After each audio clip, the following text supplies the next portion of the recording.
नमस्कार फ्रेंड मु शुभश्री आपण मानक स्वागत करुच्ची मोर यूट्यूब चैनल ओडिया घर रांधणा को। फ्रेंड्स देखंतु आमे आज बनैबा माछर खट्टा चटनी। देखंतु किंतु चटपटा देखा जाउची, बहुत टेस्टी मध्ये होईची। आपण माने एमती भी घरे बनै परिबे, बहुत टेस्टी। देखंतु मु माछर चटनी चटपटा बनैया पई केमती माछ को सांतुड़ी रखी, टमाटो काटिकी रखी, कंचा लंका काटिकी रखी, सरिष बटा नहीं, पियाज को काटिकी नहीं, रसुण दी कुछ नहीं, कंचा आंबल नहीं। देखते गोटे पात्र रे गोलेबी टमाटो देदेली, माछ ऐड करदेली, कंचा लंका ऐड करदेली, आंबल ऐड करदेली, और गोटा रसुण को ऐड करदेली, पियाज ऐड कर दूची, सरिष को ऐड करदेली। अब मु आस्ते आस्ते ताको गोळेई नेबी। हल्दी मु देली,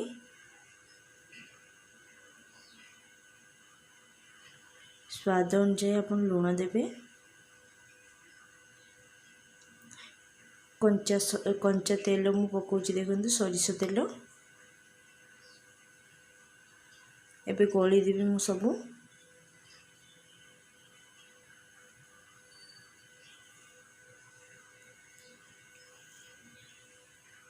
एबे देखंतु मु पानी ऐड कर देली, आ 2 मिनिट्स में ताको भलो रे गोली देबी।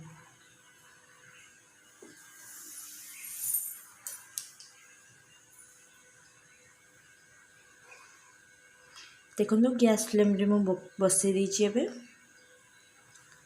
ढांकुनी दे देबी, टी चेक करछि मु 10 मिनिट्स परे।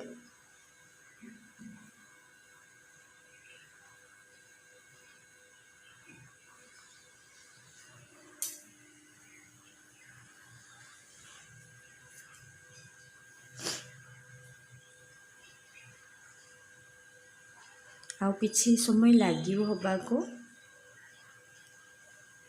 एबे देखंतु फ्रेंड्स हे गलानी, मैं आपको बाहर कर दोची। देखंतु एमती बनची, बेसी झोल रहिबनी, अल्प अल्प रहिबो, आ खट्टा खट्टा लागिवो, बहुत टेस्टी। आप घरे थोड़े निश्चय ट्राई करंतु, बहुत इजी उपाय रे मध्य। एमती घरे तो आमे केते कोन बनै की खाउचे, किंतु एटा गोटे नियारा। Thank you for watching friends. Please subscribe my channel and bell icon को दबाई देबे। Thank you।